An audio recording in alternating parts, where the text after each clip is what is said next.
According to NCRB বা national crime record bureau, গত বছর গোটা ইন্ডিয়া জুড়ে টোটাল 31,677 রেপ কেসেস দেখা যায়, যার মধ্যে শুধু পশ্চিমবঙ্গে দেখা যায় 1,123।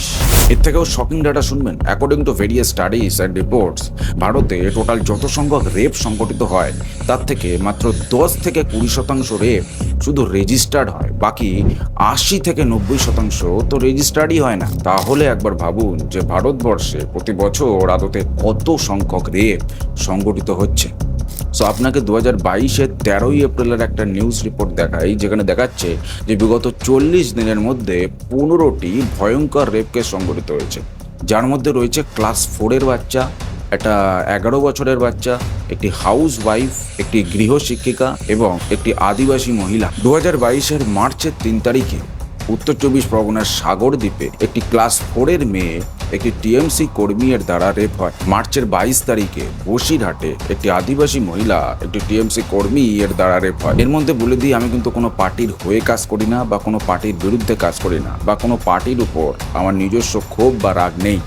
এটা সেই রিপোর্ট যা সমগ্র বিশ্বের জনগণের কাছে অ্যাভেলেবেল রয়েছে, সেখান থেকেই তুলে আমি আপনাকে বলছি। মার্চের 24 তারিখে বসিরহাটে একটি 11 বছরের মেয়ে লোকাল টিএমসি এর নেতার দ্বারা রেপ হয়। সেই একই দিনে আবার কেশপুরে একটি গৃহশিক্ষিকা একটি পুলিশ কর্মীর দ্বারা রেপ হয়। এখানে আরও দেওয়া রয়েছে, কিন্তু আমি আর বলবো না, কারণ আপনার কাছে হয়তো বোরিং হয়ে যাবে ব্যাপারটা। 1947-এর 15ই আগস্ট ভারত হাতে কলমে স্বাধীনতা লাভ করে। সেখান থেকে 78 বছর হয়ে গেছে, কিন্তু এখনো কি ভারতবর্ষের মহিলারা স্বাধীন হতে পেরেছে? আজকের দিনে দাঁড়িয়ে একটা ভারতীয় পুরুষ যেমন রাত্রেবেলা রাত 2, রাত 3, রাত 4টের সময় নির্ভয় নির্দ্বিধায় স্বাধীনভাবে ঘুরতে পারে, সেরকম কি একটা ভারতীয় মহিলা পারে? আর যদি নাই পারে, তাহলে কিসের স্বাধীনতা?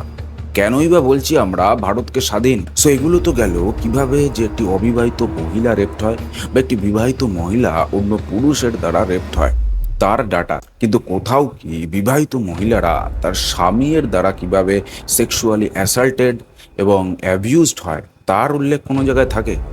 আমার তো চোখে পড়ে না। সো 2019 থেকে 2021-এর মধ্যে করা ন্যাশনাল ফ্যামিলি হেলথ সার্ভে এর ডেটা অনুযায়ী 18 থেকে 49 বছরের মধ্যে থাকা বিবাহিত মহিলাদের মধ্যে 83% মহিলা তার স্বামী এর দ্বারা সেক্সুয়ালি অ্যাবিউজড এবং হ্যারেসড। অর্থাৎ প্রতি 18 থেকে 49 বছরের মধ্যে থাকা প্রতি 3 বিবাহিত মহিলাদের মধ্যে একজন মহিলা সেক্সুয়াল ভায়োলেন্স এবং সেক্সুয়াল অ্যাবিউজ এর শিকার হয়। কিন্তু দুঃখের বিষয় হলো যে ভারতবর্ষে এরকম ম্যারিটাল ভায়োলেন্স বা ম্যারিটাল রেপের জন্য কোনো লিগাল ল নেই, এবং যার ফলে এরকম ধরনের ঘটনা বহু ঘরে দেখা যায়। সো কোনো কিছুই বদলাবে না যদি আপনি না বদলান, আপনার চিন্তাধারা না বদলায়।